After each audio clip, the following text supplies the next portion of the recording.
warahmatullahi wabarakatuh. Shalom, Om Swastiastu. Perkenalkan, nama saya Ninyoman Fitra Tridayati, Stambuk A241-19017, Program Studi Pendidikan Fisika, Fakultas Keguruan dan Ilmu Pendidikan Universitas Tadulako. Pada kesempatan ini, saya akan menjelaskan praktikum fisika tentang hukum Hooke.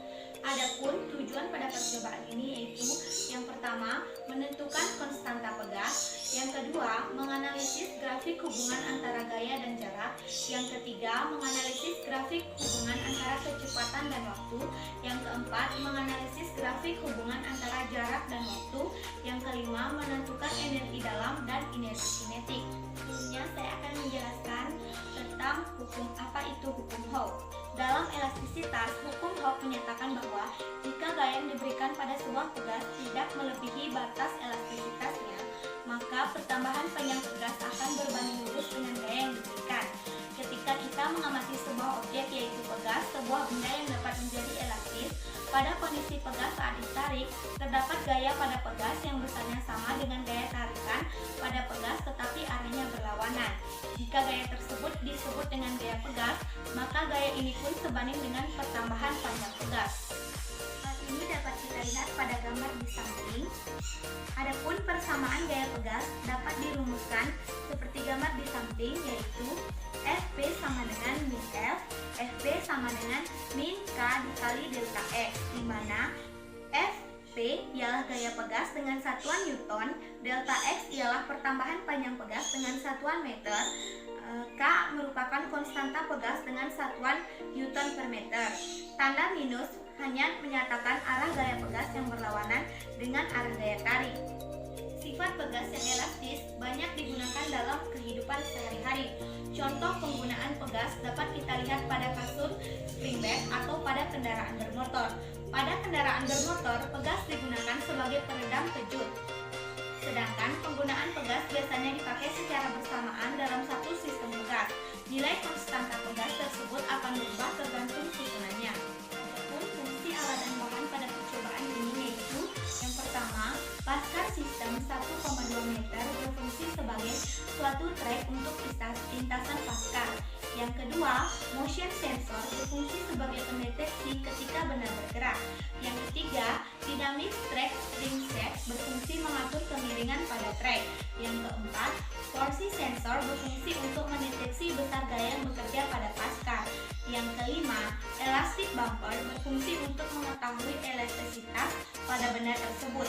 Yang keenam, physics string berfungsi sebagai entitas yang diperpanjang satu dimensi. Yang ketujuh, 850 universal interface berfungsi sebagai penghubung dari semua komponen alat ke Pasco capstone melalui komputer. Yang kedelapan, Pasco, capstone, dan CPU berfungsi untuk menampilkan grafik hubungan antara fungsi gaya dan waktu.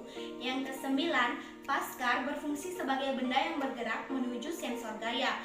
Yang kesepuluh, pegas kuat dan pegas lemah berfungsi sebagai penyimpan energi mekanis. Adapun prosedur kerja pada percobaan ini yaitu prosedur dibagi menjadi dua. Prosedur pertama yaitu merangkai alat seperti pada gambar di samping. Yang kedua, menghubungkan 850 universal interface dengan komputer melalui CPU. Yang ketiga, membuka aplikasi Pasco pada komputer dan perhatikan apakah semua perangkat sudah terhubung. Yang keempat, menekan tombol force pada sensor gaya. Yang kelima, mengklik tombol record pada aplikasi Pasco pada layar monitor bersamaan dengan menarik Paskar sejauh 35 cm dan 50 cm. Yang keenam, melepaskan Paskar tersebut secara perlahan-lahan. Ketika Paskar mendeteksi sensor gaya, klik tombol stop pada aplikasi Pasco di monitor. Yang ketujuh, mengamati grafik yang dihasilkan dan mengatur tingkat kehalusan gambar grafik pada aplikasi Pasco. Yang kedelapan, menyimpan hasil pengamatan pada komputer dalam bentuk file. Untuk prosedur yang kedua dapat kita lakukan. Yang pertama, merangkai alat seperti pada gambar di samping.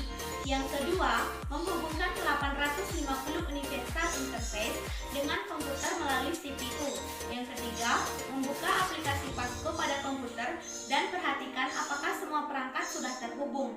Yang keempat, menekan tombol force pada sensor gaya. Yang kelima, mengklik tombol record pada aplikasi Pasco pada layar monitor bersamaan dengan menarik paskar sejauh 5 cm dan 7 cm. Yang keenam, melepaskan paskar tersebut secara perlahan-lahan. Ketika paskar mendeteksi sensor gaya, klik tombol stop pada aplikasi Pasco di monitor. Yang ketujuh, mengamati grafik yang dihasilkan dan mengatur tingkat kehalusan gambar pada aplikasi Pasco. Yang kedelapan, menyimpan hasil pengamatan pada komputer dalam bentuk file. Demikianlah penjelasan singkat mengenai percobaan hukum hoax. Semoga dapat bermanfaat untuk teman-teman sekalian. Kurang dan lebihnya saya mohon maaf. Wassalamualaikum warahmatullahi wabarakatuh.